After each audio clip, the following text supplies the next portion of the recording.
on to the probably bigger news of the week. Yowzers! Now, Zuffa. We could literally talk about this for an hour, but we're not going to. Because Editor James will fuck us up. Yeah, we're going to try to keep this short and sweet and Or kind fuck of my wallet up. But as Kevin was saying before I interrupted him, Zuffa, who's the parent company of the UFC, who the Fertitas, I'm assuming that's their company. Sounds like a fancy burrito, doesn't it? Yeah, they decided to buy Strikeforce. I'm trying to be serious, and he throws in a burrito comment. Okay. Anyway, they bought Strikeforce, and Dana White being the mouthpiece of the UFC, as we've all seen. And by the way, Abu Dhabi also owns part of the UFC. Don't forget about them. Right. Dana White says, well, we bought Strikeforce, and we're going to keep them business as usual. This is the same man who said women have no place in MMA. There's a lot of questions. Okay, we'll go around the fucking table and figure out, because there are a lot of you people out there going to wonder, what the fuck is going to happen? Well, here's the other thing we got into when we were watching the interview. This man thinks I look like Dana White. I tend to disagree. Tell the truth. Look, okay, honestly, Jimmy, seriously, because I'm going to have to go to Jimmy with this question. Honestly, tell the truth. Look at George, and right now in the background, there's a picture of Dana White. Does George and do they look alike? There's some similarities. Yeah, we're white and we have no hair. Yeah. You both are highly outspoken. Imagine you guys at a dinner party. Mm-hmm. It wouldn't be quiet. They could put their two heads together and be an ass. Just fucking bad jokes, okay? Anyway. So, okay, and all right. I'm gonna ask Jimmy and Kevin this: what's gonna happen to the women's MMA? Mm-hmm. Kevin, what do you think is gonna happen to women's MMA? Well, now that obviously Dana White's gonna have his fingers in it. I think this is, and maybe Dana White, because obviously he's in this business, he knows something that I don't. But I think if he doesn't capitalize on the female MMA market, he's crazy. I mean, Strikeforce has built it up. You've got all these people like Chris Cyborg. God forbid if I say Gina Carano, because you might try to dry hump me or something. No. But she's but literally Dry hump her. Do you know how small his dick is? He couldn't get within 3 inches of that thing. Look, Her thighs are so thick, Jimmy's penis would be like... And that's about as close as he gets. Well, I've really never seen Jimmy's penis. Neither have I, but I'm assuming because it's white. But maybe yeah, he's Gina's white. talking. I mean, Gina's talking about dry humping Jimmy. That would be something. Wow. She'd hurt him. Yeah, That's a she big would hurt. probably fuck you up, man. Anyway, I think that he should just capitalize on it. Okay. Like, I mean, what was that? To stop talking to me? Yeah, I was going to ask him, Okay, what do you think, Jimmy? Yeah, no, I agree. I think there's a market there, and you know he'll look and see if he's going to pursue that or not. But I think there's a market, and I think Gina Carano is certainly marketable, and people like that are marketable. So it'll be interesting to see what he does. Look at this motherfucker, man. Look at his face. He's got. And also Dana White is always Let talking Jimmy talk. about exciting fights, and Right. you know I'll be honest. Some of the women's fights are some of the most Whose exciting show is fights. It's Jimmy's show, man. This motherfucker. Let him talk. Fuck you! Where was Jimmy at 4 years ago?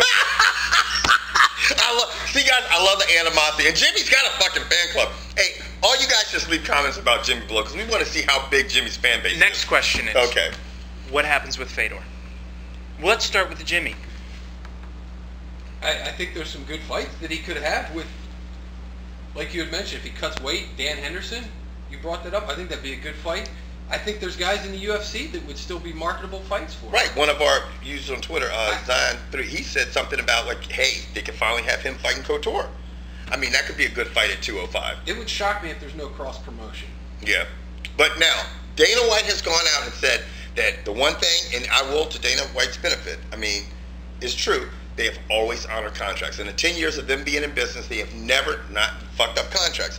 And I think Dana White's smart in doing this, honoring the contracts that everybody, all these fighters have with Strikeforce, because you have a lot of reckless fuckers over in Strikeforce. Well, here's the one issue I have with Fedor. You just don't get Fedor. And let's face it, Fedor really doesn't make his own decisions when it comes to fighting, period. Fedor does whatever the little puppets at M1 tell him to do. That's his man. Puppets. Puppets. Yeah, those. Whoever that is at M1 has the ultimate say in what Fedor does, because you can see Fedor does not care. Yeah. So if they tell him to cut to 205 and fight, he'll probably cut to 205 and fight. Right. But what's going to happen Fedor between... has to cut to 205. What's going to happen between Zuffa and M1? I'm not worried about Strikeforce. Strikeforce is a done deal. Coker's just going to be quiet, and he'll disappear. He'll be gone. He'll probably have a job for another year and a half, and then he's going to disappear. Because Dana White's going to move in management, and Zuffa's going to move in management. They're all going to go away. But what happens with the M1? Well, the three-headed monster, which would be Zuffa, because they're owned by three people that are involved. I think immediately, Dana is great for on-the-street promotion with the fighters and dealing with them. I think when you start dealing with M1, when you start dealing with Showtime, that Dana's going to have to kind of take a step back. Well, here's the thing that I literally just popped into my head. We've seen how popular the UFC has been abroad. Mm-hmm. Now, in my opinion, the Strikeforce cards as of late have been way more entertaining than anything the UFC has put out. Now, the UFC's got a good shot at putting out one hell of a fight this weekend. Now, interrupting you, why have they been more entertaining? First reason. Because the guys look hungry and they want to finish fights. Hungry like they want to do a Snickers commercial? No, hungry as in, I need to win this fight to get paid. Right. I need to win this fight so I can fight next week. Right. Okay, because they're in a lower tier right. fight. What about you, Jim? Yeah, it's the stand-up.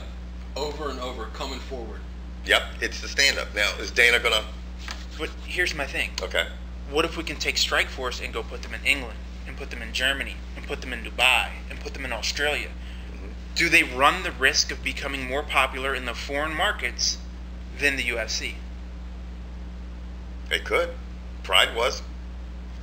I mean, K1 still is pretty, I mean, I think that's what UFC... I think that's another thing the UFC's looking at. They're like, shit, now we can have... My UFC fighters don't always have to travel. Right. What if Fedor goes and fights in Dubai? You don't think they'd be fucking... Those fucking oil tycoons? Yeah. Would be sitting fat and happy to watch him. Czars is what I was going to say. Oil czars. Oil czars, right. Yeah, they're fucking... I like that. Dude, Sheiks. They're a bunch of gangsters. Right. That's what Yeah, they they are. pretty much are. Because With they a lot don't of give money a in shit. turbans. Right. Yeah. Because, motherfucker, it's $3.89 for a gallon of regular. Yeah, that shit's crazy. Fuck you. That's because Gaddafi needs to chill the fuck out. He's killing us even in the States. Anyway, so... There's going to be a lot of fallout. Now, with all this being said... MTV2, Do you Bellator. think... Yeah. Do you think... And Jimmy, I got to ask Chris this question. He could use Gina Carano help her promote female MMA. I'm sure, because that's what Strikeforce is doing. Now, we just got into a giant argument about, well, not even an argument. It's just me and my fucking overbearing, I'll have to be louder than everyone else in the room, opinion of Gina Carano. Are you serious? George is loud? She's the Boise State of MMA. Now, when they just had the thing on Strikeforce, they had this giant promotion, she's coming back, and they interviewed her, and what'd she do? What'd she do in the interview? Yeah. Yeah. I mean, I'm excited about coming back, and I just really want to give him one more try. Does that seem like that should be the face of women's MMA? I got one, huh? Does that seem like that should be the face of women's MMA? Well, Now, Jimmy thinks she can be coached up. Jimmy thinks anything because Jimmy really just wants to fuck her with his 3-inch penis. Yeah, apparently that you must have seen because you know the I'm size. guessing he's white. What do you want me to tell you? So are you. How big is your penis? Tiny. Shit looks like an extra White belly guys, button. these guys, extra belly button. We need some help. Right. So you think... No, I'm asking you. Do you think that can be the face of... What can Dana White do with somebody who does not want to be in front of the microphone? I think... Just sit there and make her smile? Cut to her? I think that she could be like I'll never remember his name, so I got to pass on that. But I think that maybe if you put her in a little bit, have her do a little broadcasting classes, she can be like a Frank Shamrock. She can start sitting in, doing broadcasting, and then fight at the same time. Now, I know that's a stretch, a long stretch. And you know what? My penis. I wish Gina Carano the best of luck in her career. I have nothing against her personally. I just have a problem, like, when people are like, she's the face of women's MMA. And I'm like... she really was. The real question is does she want to be? Right. I don't know. I don't think she does. That's her own. Right. That's why I was getting on you, because I'm like, this girl got thrown into this situation where she really wanted people to recognize her for her fighting ability. And to be honest, all they want to do is look at them big ass titties. Right. And they did that, but you can't take away from the fact that she was undefeated. Cyborg had lost the fight, in Brazil. To fucking a man. Yeah, probably. You know what I'm saying? I know. She fought Fedor. Okay, Cyborg lost to Fedor. No. And then she was fighting girls that were, because they're just not a huge crop. There's no one at the weight. That's the biggest problem. Like, when Gina Carano's next fight, I fully expect her to go in and fight somebody she probably outweighs by a good 15 to 20 pounds by the day of the fight, and she's going to toss the girl around. That's what I fully expect. And you can't get mad. And I'm not mad at her for who she's fighting. Right. But it's a small fledgling thing that I think is either about to die because Dana White's going to stomp on it. It's not. It'll die if Dana White stomps on it. But I'm going to tell you what. And remember, I said this. What is today? 13th of March. The 13th of March in 2011. By 2013, you're going to see a lot of American girls that are going to start getting an interest in it, because right down the street, these fucking girls are training hard as shit, you know, and you're going to see athletic girls that can fight, have great stand-up, start to break in, and all of a sudden the Christine Cyborgs of the world are going to be like, okay, you got to have a little bit more technical skill. Now you're fighting girls that are just as strong as you.